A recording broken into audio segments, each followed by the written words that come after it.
How I See It podcast with your boy Big Dawg079. Today I need you guys to help me welcome award-winning author, digital thought leader, and Toastmaster, Dai Manuel. Welcome to the show, Dai, and thanks for joining me.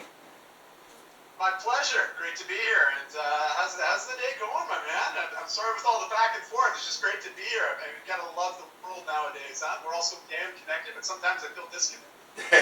Yeah. Well, the day's going pretty good for me. I had a couple other things. I was in the studio earlier, so I had to complete a verse for an artist. I had to do my research on you, and I want to just tell you, like, I really have a great deal of admiration and respect for the way you talk, your story, and your ability to share that story. So thank you for being you. My pleasure, and thank you for the kind words. It's gosh, we're all on our own little journeys at times, aren't we, Emmanuel? I always I sometimes forget that. You know, I try to connect and really connect with people, but sometimes I find you just get weighed down with just stuff. It just distracts me from my mission and vision, right? And it's annoying at times, but I was so happy to reconnect with you today.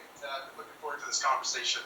Yeah, I appreciate it. So why don't you start off by just sharing your story with, a little bit with some of the listeners out there so they can get more familiar with you? Sure. Well, you know, I'm on my 45th lap around the sun, so for people to do the quick math on that, I'm 45. And, first and foremost, I'm a dad of two beautiful teenage girls. I should call them actually young adults. They're now 17 and 19, and well, they challenge me, but in the best sort of ways, you know, to grow and be a better man. And I've been dating my wife now for 22 years. That's awesome. You know, when it comes to titles, Emmanuel, those are the only things that really matter. Yeah. And then as far as, you know, what I do to just, you know, have fun and keep myself busy, I tend to help people with transformations. You know, just help them figure out how to get out of their own way, because we have that tendency to do that at times. And I've had to do it many times in my life. And, you know, I've been in the wellness space now for my entire adult life in some capacity, whether through retail, with a chain of retail stores that specialize in fitness equipment, accessories, supplements, and apparel, or as a personal trainer back in the day, you know, and now even as a life coach and a business coach. And, you know, I love all that, but at the end of the day, I'm just a people person. I'm someone who loves to connect with people, have great conversations, and support them to get out of their own way. And that's really it. You know, it's no straight line. I'm sure, Emmanuel, if you dive into your story, just like your listeners have heard, it's funny how we get to a destination at times, and there's lots of rerouting, right? Like, it's constant pivots, man. And but you know what? It's what makes life interesting and fun and dynamic. So every day is a different challenge, and I'm always up for the task. Yeah, definitely, man. I watched your TED talk a little bit earlier, and congratulations on that, by the way. And I wanted you to talk to us a little bit about the 5F model and how it works. Okay, cool. Well, first of all, thanks for taking some time to watch the TED talk. That's my job, man. I gotta do research on my guests.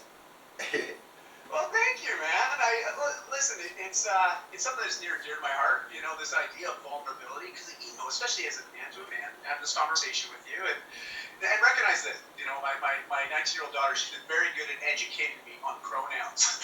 Because I've had to educate myself to get really to understand inclusivity, you know, especially how people want to be communicated with. And you know, so I'm a man who identifies as a man. So please know, anybody that's listening to this, it's coming from that perspective. And, you know, as a man, I've always struggled with just being able to open up. You know, just to share authentically, transparently, without any of those, you know, negative concerns that maybe I'm oversharing or maybe I'm saying things that can be used against me. You know, and I think that's a real concern. I mean, especially with social media today and with the whole cancel culture, right? Like, we are always filtering ourselves nowadays, like highly filtering, and because we're always worried that, oh man, we might say something and it'll be taken out of context and then used against us later. So, you know, as a man, I did find myself filtering myself a lot. And, you know, the TED Talk really talks about a struggle I went through about 13 years ago where I struggled with alcohol and narcotic use. You know, I was, from the people that were on the outside looking in, they thought, oh wow, look at this guy. You know, he's got everything together. He's got this, $10 million a year company. He's got the car. He's got the wife. He's got the beautiful kids. He's got it all together. And meanwhile, if I was to actually be honest with anybody, I was barely holding it together. I was very much like a double life at times, and really feeling out of alignment with what my values were. I made some changes. Big changes. My wife asked me one day, she goes, Dai, are you being the type of man that you would want to marry your daughters? And for any parents out there, I mean, that question strikes you right in the heart. Yeah. Whereas sometimes when I'm talking to other guys, I'm like, I got kicked in the nads and punched in the nose at the same time, right? Like, yeah. It was straight up, man. I was winded, and but really, Emmanuel, the thing that was most challenging about that question that she asked was, I had to realize that if I was 100% honest with her at that time when she asked it, I had nothing I could say that would defend me, because I was defenseless. There was nothing I could say that would justify the kind of person I was being every day. Yeah. And when someone holds a mirror up to us like that, there's a couple things that we have that gut instinct that we want to do. It's either, fight or flight. And I was feeling both, but I knew I wanted to fight, but fight for my family, fight for my life with my wife, fight for me. And I made some pretty big changes, and it wasn't easy, but I'll tell you, it was worth it. And as a result of that change that I went through over a period of a few years, and I got support because I had to get vulnerable to be able to ask for help. Yeah. As a man, I'll tell you, man, that's hard, right? Yeah. It's humbling, and it wasn't something that I was well practiced in. Most of the guys that I would hang out with, the role models that I was around was, you run into some challenges, you have a fight, you scream really loud, and you go get some beers afterwards or do something else, and that was how we dealt with the stress. That's what was taught to me. That's what I thought was normal. But things never got better. It was like I was avoiding the hard stuff, and I went through some changes. And I'll let the TED Talk about that itself. I don't need to get into that, but where I will go with that, because you asked with the 5S, out of that experience, those changes of me now diving into really figuring out, before I was so focused on professional development, this whole idea of personal development, I was like, what's that, Yeah. and I was like, okay, well, maybe I just got to learn new ways of dealing with some of this internal conflict that I seem to like to run away from. And out of that process, a book emerged, because, when we're feeling really stuck, and Emmanuel, I'm sure this is one of your inspirations for even creating a podcast and putting out content. It's a wonderful way to connect with people. Yeah, definitely. To share. Yeah, it's amazing, isn't it? And it opens up so much, and it's really, you're contributing to other people's lives. You're dripping into their lives every single time you're out there. And that helps them, but it also helps us, the people that are creating the content or creating the conversation and really creating the platforms to share this information. And that's why I applaud what you do, man, because it's not easy. It's not super challenging. Like, mind you, once you learn how to do it, but it's hard to be consistent and to keep showing up. Yeah. And that's why I admire you. I admire anybody that puts them out that way, and you keep putting yourself out that way, but you create a platform that can have these types of conversations. And I know I could have used a lot more of this, 12 years ago, but the world is a different place now. And, Yeah. The 5S, it came from my experience of wanting to help others. Because after I went through my changes, I started to realize there's a lot of other people out there that are hurting too, that don't have the tools, the resources, nor the support to work through this hard stuff. And I just started to really submerge myself in helping others. And in helping others, I was actually helping myself. And it's a really weird concept, I know. Yeah. Some of us will probably hear that and be like, oh, what are you talking about? And it's weird, right? But I felt so fulfilled helping others, especially with health and well-being and mental health.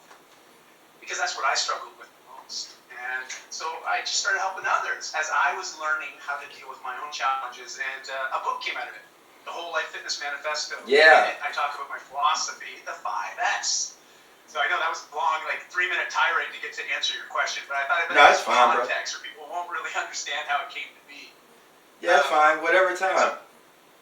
Okay, well, thanks. I appreciate that, Emmanuel. Well, here, the 5S, this idea of the Whole Life Fitness Manifesto is we're all challenged by time. We're all wanting more it's not like something that we can just manufacture. It's something that we have to take or make. And really, it's just a commitment thing. You know, I always say time management's an illusion, but you can manage your commitments and where your energy goes. And out of that concept, I was like, well, if people don't have a lot of time to get healthy, mentally, physically, emotionally, spiritually, if we don't have the time and we're not prepared to make it, what if I could convince people to take 2% of every 24 hours, so that's 30 minutes of every 24 hours, where I invite them to prioritize their mental and physical well-being from the standpoint that I give them a program that in 28 days, if they invest 2% of that 28 days, the time, right? They take back some time, make 30 minutes a day to focus on themselves, make it non-negotiable. What's possible if we do that?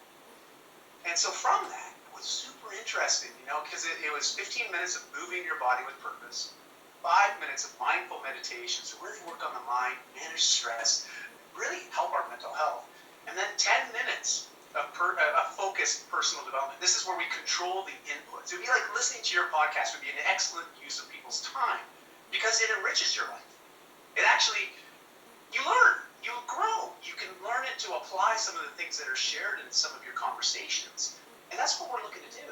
Take what we're learning, apply a little bit, and see what happens. And it's this journey that we're all on. I still found that people will be like, 30 minutes? Man, I don't know if I got 30 minutes. And I'm like, what are you talking about? I know you watch Netflix more than 30 minutes a day. Don't tell me you don't. And so it would become a negotiation. And so what I found worked really well, besides it being alliteration, the use of the 5Fs, was to give people a framework through which they could maybe potentially see their own life. And so here's the sort of analogy or the metaphor I like to use, Manuel. And it's this idea that we have a foundation upon which we build our lives. We can all argue what's the foundation in our lives. To me, I like to propose that health is the foundation upon which any life can be built. But if you don't have health, that's a pretty rocky foundation. It's not easy to build a life and to have that confidence that you have a safe life, you know, you have dependability. Because when we don't have health, it doesn't matter what kind of life we build, we're always looking to get it back, right? When we're sick, as an example, all we can think about is getting healthy again. And so that distracts us from any of the other aspects of our lives that we're wanting to improve. So we got to get health and make that a priority. And so here's this idea. You build your life on a foundation of health. We got 4 walls that make up our homes. So I'm talking about like the old, remember in kindergarten we draw a house, we'd have like the 4 walls, right? Yeah. We put a roof that looks like a triangle on top of the square.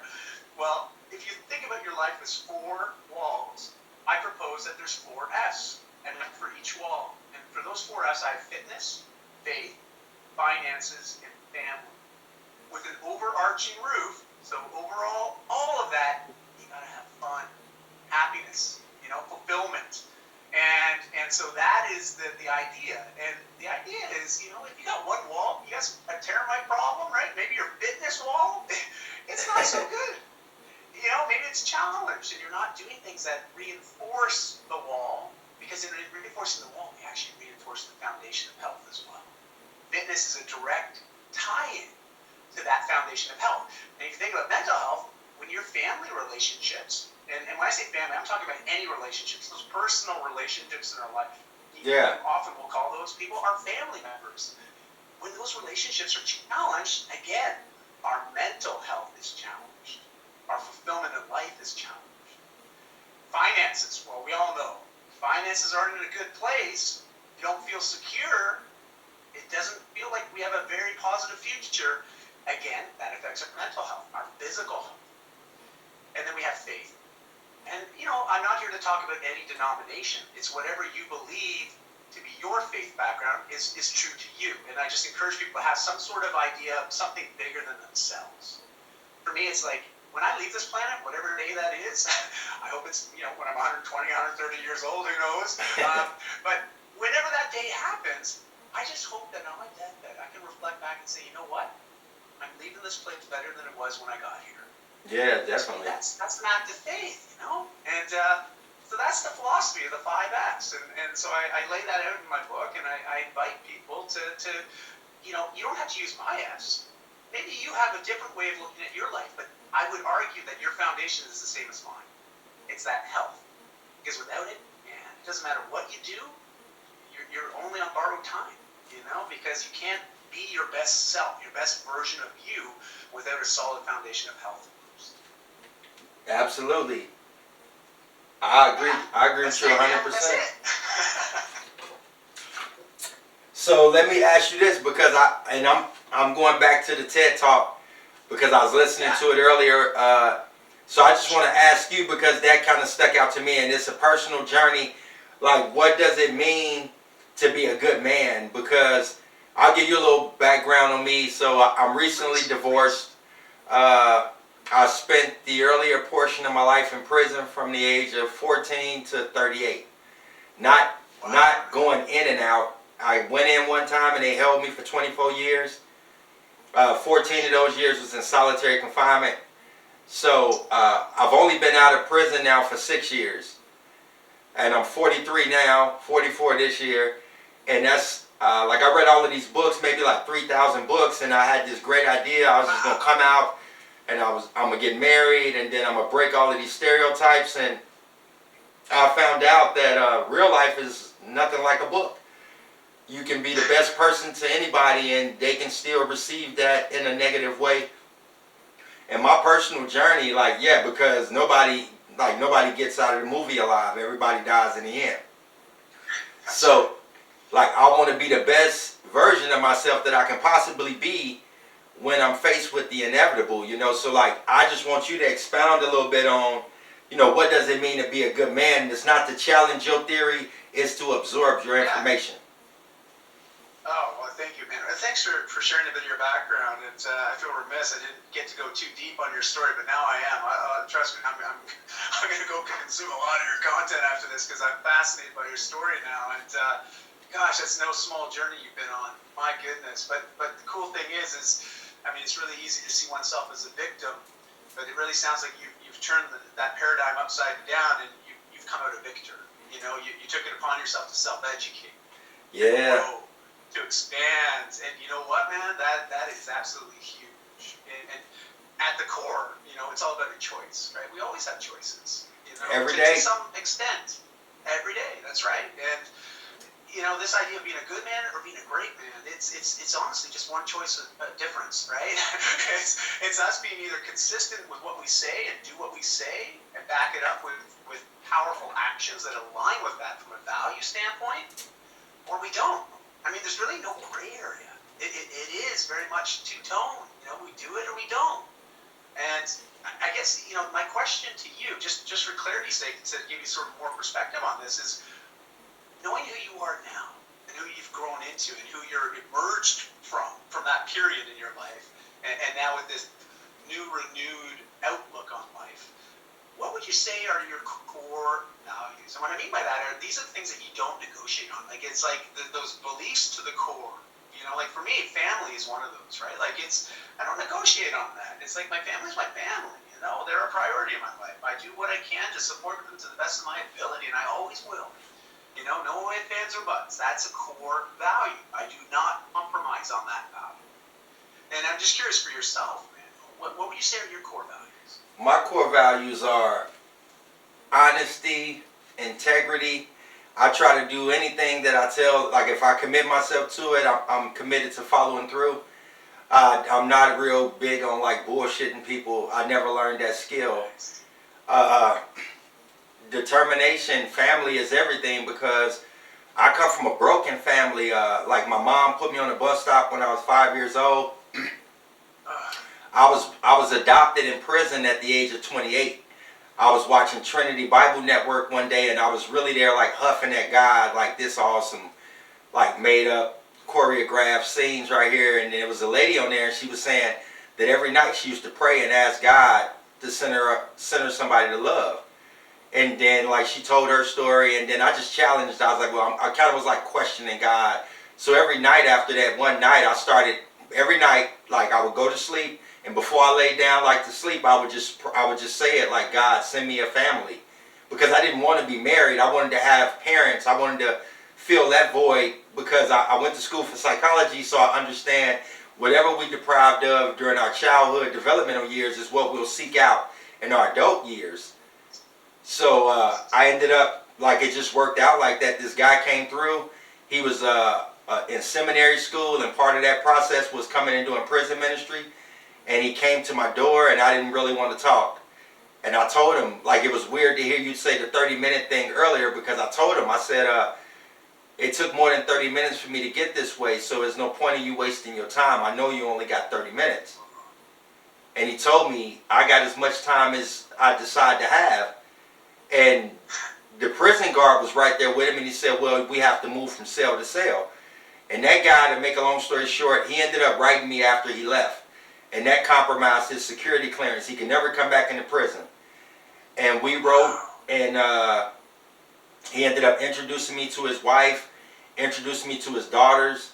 And one day they came and seen me at the prison. They made the trip. It was like an hour trip. And they would make that trip every month. And he asked me on a visit, if I could ask God for anything in the world, what would I want? And I told him I just want a chance. And he said, well, we talked to some attorneys and it's possible to adopt. We want to know how you feel. We'd love to have you in the family. And, that's like how I got here. But my primary family, my biological family, was a totally different batch. And it was always on my shoulders. That's what led to the psychology in prison. I went to school for it because I wanted to understand how a parent can detach from a maternal or paternal instinct. Like, how do you deal with that? And as a justice to whoever comes behind me, I made it my own personal journey to break the cycles. To just, like, I'm the only second person in my whole generation to go to college, and I went to college in prison. So I didn't want to get out and fall into the recidivism rate or believe that the world is against me or any other readily available excuses that's out there for anybody. So I just told myself, if I'm going to fail, it's going to fail because I ran out of opportunities to try. And that's how I got here. Powerful. Wow. So, Emmanuel, I think you capture everything that would be the answer to the question that you asked me. And you have the mindset of not focusing on what you can't do, but rather embracing what you can. yeah. And I think that at the essence is the biggest choice that we have in life. I really do. I know it's easy. It is. It's easy. I mean, look at the pandemic we've lived through. Yeah. We've all lived through it, and we're not out of the woods yet, but we're getting there, and the world's opening up, and we'll get back to there. It will be different, but we'll get back there. And a lot of people focused on what they couldn't do, based on the restrictions, based on the mandates, based on the compromised lifestyle that we all went through over the last few years. And you could easily go down a hole and say, well, I can't do that, so why bother? Right? Yeah. And it almost becomes an excuse to not do the things that we do value or we prioritize, or at least what we used to. But rather, there was a lot of people, like the amount of people I've met that have leaned into doing something creative with this time was amazing. Like the amount of podcasts that emerged and new platforms online that emerged during this pandemic is inspiring. Yeah. See people putting content out, right? Like it's wonderful. But those are people that decided, you know what, I'm not going to focus on what I can't do right now. But rather, I'm going to ask myself, well, what can I do? What do I want to do? What makes me feel fulfilled? And I think that is exactly what you did. And to answer your question, that's the difference between being a good man versus a great man. It really is. It's the only difference. And a lot of the times, and I'm going to riff on Jim Collins, who wrote the book Good to Great. Yeah. He said, and I'm going to paraphrase, but the only thing that prevents us from being great is we get really satisfied with being just good enough. Yeah. I definitely agree. That's the rub, right? Yeah, I definitely agree with that. Because it's always the opportunity. My best friend, like, we live together, and it's a thing for me where I ask her a lot of times. I ask her a lot of questions that I don't think no other person's ever asked her, and who did you want to be when you was younger? Like, what happened to those dreams? Did you just stow them away somewhere, or did you throw them in the trash can? like, when do you decide, or when do you think it'll be an opportune time to start trying to pursue some of those dreams? You know, and my energy is just that every day. I take pride. Like you said earlier, I discovered when I do good for other people, it does good for me.